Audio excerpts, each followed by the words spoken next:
Hei, bună! Astăzi o să dau o notă pozelor a lui Andreea Bostănică.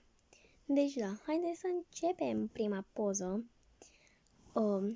O să dau nota 9. A doua 5. Da, 5. Asta a fost a doua, 5 am dat și am a treia. Nu știu ce notez. 10, că îmi place. Aici era puțin mai mică ca să vede.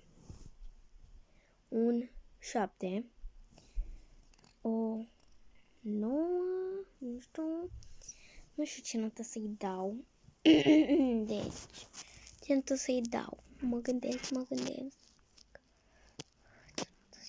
Un 5.